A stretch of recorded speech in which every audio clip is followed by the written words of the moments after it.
ماذا لو انت التوكسيك في روايه احدهم؟ جديده دي صح؟ كل واحد يطلع من علاقه يقول لك ده كان شخص توكسيك، كل واحد يسيب خطيبته يقول لك على فكره دي كانت بني ادمه توكسيك.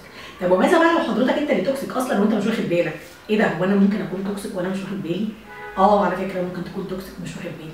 ايه بقى العلامات اللي لو انا قلتها لك دلوقتي تتاكد ان انت شخص توكسيك وان اللي قدامك ده كان لازم هيسيبك، خطيبك هيسيبك، جوزك هيسيبك، او حتى لو انتوا اتنين صحاب لازم يسيبك. اول حاجه لازم تعرفوها كده ان العلاقات مبنيه على كونسبت مهم اسمه كل ما هو متبادل مستمر. يعني ايه؟ يعني علاقات رايح جاي، ما ينفعش واحد يفضل يدي والتاني ياخد والدنيا مش هتمشي بالشكل ده. طيب انا عايزه اوضح لك ان في شويه علامات كده اول ما تشوفهم اعرف ان انت اللي توكسيك، زي مثلا ان انت تفضل تشتكي طول النهار والليل. تتكلم مع الشخص اللي انت بتحبه، صاحبك، زميلك، خطيبتك، تبتدي تتكلم عن مشاكلك بس مش عايز تسمع ومش عايز كمان حاجه غير انك تقعد تفضفض. العلاقات احب اقول لك ان هي مش مكان للاستشفاء. لو انت عندك مشكله فلازم تعرف ان تحل مشاكلك ازاي، لان الطرف الثاني غالبا مش هيحل لك مشاكلك، بس ممكن يظهر مع الوقت لان انت ما بتعملش حاجه غير ان انت بتشتكي، ده هيسبب له صداع فظيع. طيب ايه الحاجه الثانيه اللي تقول عليك ان انت توكسيك؟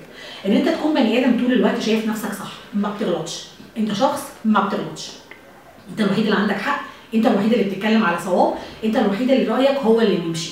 بيخلي الشريك او الصاحب او اللي حواليك يحسوا ان هم مش متقدرين وان هم وجودهم ملوش اي لازمه. انت بني ادم ما بتغلطش، يعني بني ادم مش مرن، يعني بني ادم ما بتديش اللي قدامك فرصه يعبر ولا على افكاره ولا على مشاعره. الحاجه الثالثه اللي تقول عليك ان انت توكسيك وتوكسيك جدا كمان، ان انت تكون طول الوقت بتشك في الشريك اللي قدامك. انت مش مقدرني، انت مش حاسس بيا، يا ترى هو انت نمت ليه وسبتني؟ ممكن يكون نايم وسايبك لان هو فعلا تعبان ومحتاج يرتاح.